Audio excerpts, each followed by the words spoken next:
Terima kasih pemirsa, Anda masih bersama kami di Prime Time News. Pemirsa, Badan Pengawas Pemilu mengabulkan permohonan P3 untuk diikutkan sebagai peserta pemilu DPR RI di daerah pemilihan Jawa Tengah 3 dan Jawa Barat 2. Permohonan Partai Gerindra untuk diikutkan di Dapil DPR RI Jabar 9 juga dikabulkan.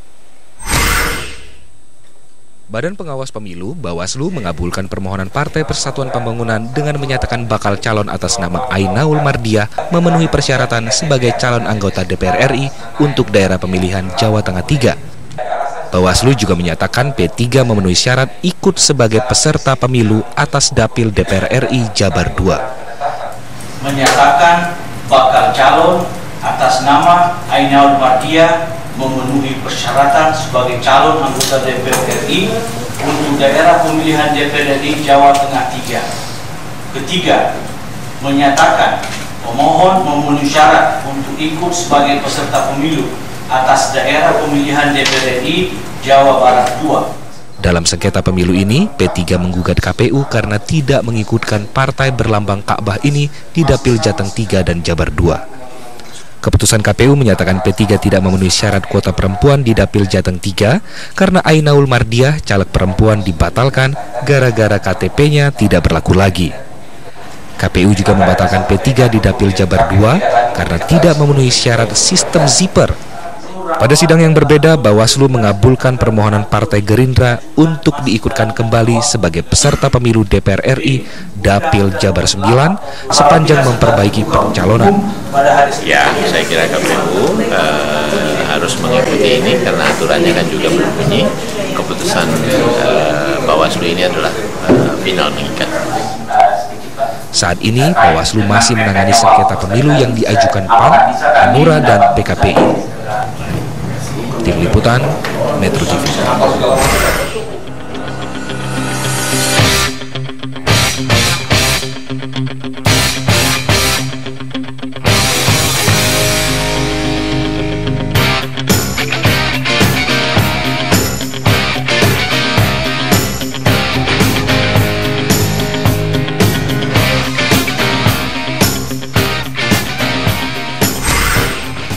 Sikap fraksi partai politik di DPR terhadap proses revisi Undang-Undang Pemilihan Presiden jelang akhir masa persidangan keempat tahun 2012-2013 masih terbelah. Masing-masing pihak masih bersikuku dengan pendiriannya dalam menyikapi pembahasan RUU ini. Ada satu poin krusial yang masih menjadi perdebatan dalam pembahasan revisi Undang-Undang Nomor 42 Tahun 2008 tentang pemilihan presiden atau pilpres yang dilakukan Badan Legislasi DPR, yakni pasal 9 yang mengatur syarat pengajuan pasangan calon presiden dan wakil presiden dalam pilpres. Fraksi kecil dan menengah yakni fraksi Gerindra, P3, PKS, dan fraksi Hanura menginginkan cukup partai yang lolos ke parlemen yang dapat mengajukan calon presiden dan wakil presiden.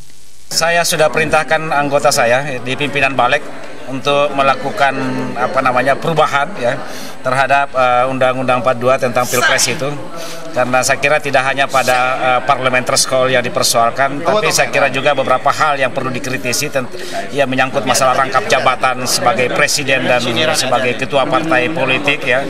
Sedangkan fraksi besar seperti fraksi Demokrat, PDI Perjuangan, Golkar, dan fraksi PAN tetap menginginkan pasangan capres-cawapres diusulkan parpol atau gabungan parpol minimal memiliki 20% kursi di DPR atau memperoleh 25% suara sah nasional pemilu legislatif. Ya, sampai hari ini sikap kami masih tetap akan menggunakan undang-undang yang lama, yaitu undang-undang yang dipergunakan pada tahun 2009, dan tentu saja ini kan masih dibahas di Balik, dan tentu saja pembahasan apa saja yang akan terjadi di Balik nantinya akan dilaporkan oleh anggota Balik kepada ketua fraksinya, yaitu saya.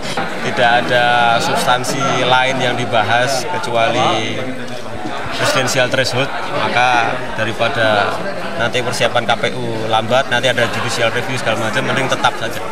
Jika usulan fraksi kecil dan menengah mengubah pasal 9 diakomodir, pasangan capres-cawapres yang maju pada Pilpres 2014 lebih dari 3 pasang. Sedangkan apabila keinginan fraksi besar yang diloloskan, pasangan capres-cawapres yang dapat maju pada Pilpres 2014 minimal sama dengan Pilpres 2009, yakni 3 pasang. Tim Liputan, Metro TV. Beberapa partai menginginkan syarat ambang batas mengajukan calon presiden atau presidensial threshold tetap minimal 20% kursi di DPR atau 25% suara sah nasional hasil pemilu legislatif. Angka ini dianggap memperkuat sistem presidensial, namun disebut menutup kemungkinan munculnya calon alternatif. Partai besar di parlemen, yakni Partai Golkar, Demokrat, dan PDI Perjuangan plus Partai Amanat Nasional tidak menginginkan revisi Undang-Undang Nomor 42 Tahun 2008 tentang pemilihan presiden atau Pilpres. Kabinetnya kan sudah presidensial, bukan lagi parlementer, sehingga diperlukan sebuah ambang batas yang memang cukup untuk seorang presiden, ya, itu punya punya kebanggaan. Artinya kalau diusung dengan 20% itu kan cukup baik. Jika undang-undang ini tidak direvisi, peluang capres alternatif menjadi tertutup. Sebab undang-undang ini mensyaratkan hanya parpol atau gabungan parpol yang memperoleh minimal 20% kursi di DPR atau 25% suara pemilu legislatif yang dapat mengusung pasangan capres dan cawapres. Tak heran jika parpol kecil dan menengah di parlemen getol menyuarakan agar RUU ini khususnya pasal 9 yang mengatur syarat pencapresan direvisi. Partai Gerindra yang mengusung Prabowo Subianto sebagai capres yang paling bersemangat mengubah pasal ini. Ada semangat dan militansi, bukan hanya semangat, dari partai-partai ingin tetap mempertahankan atau bahkan menaikkan karena untuk menjegal 1-2 nama yang mereka tidak kehendaki. Peluang untuk melakukan judicial review terkait angka ambang batas suara mengusung capres-cawapres juga hampir tidak memungkinkan dengan alasan nebis in idem atau suatu perkara yang sudah diputuskan tidak bisa disidangkan kembali. Yang paling mungkin adalah jika memiliki alasan lain yang kuat.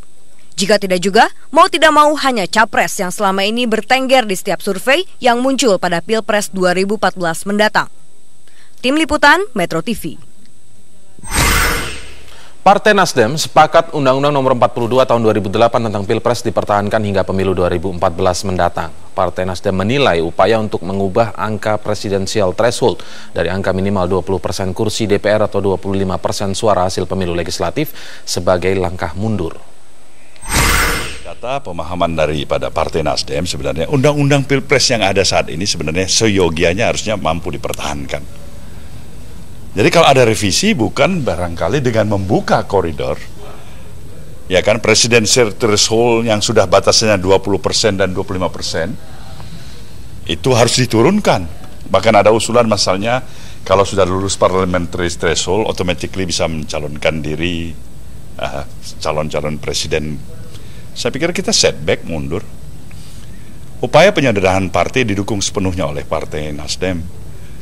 Memilih presiden yang sekaligus kepala negara dan kepala pemerintahan sebagai putra yang terbaik, ya memang tidak dengan syarat yang mudah. Kita mencalonkan caleg saja, siapapun itu, sudah kita batasin dengan batasan minimum pendidikan, dengan samping kriteria-kriteria lain. Apalagi untuk menjadi calon presiden, dan undang-undangnya sudah ada. Kenapa kita harus membuang energi untuk kembali merevisi hal-hal seperti itu? Rakyat tidak butuh itu. Rakyat membutuhkan terpilihnya nanti presiden yang jauh lebih efektif, presiden yang jauh lebih yang kuat,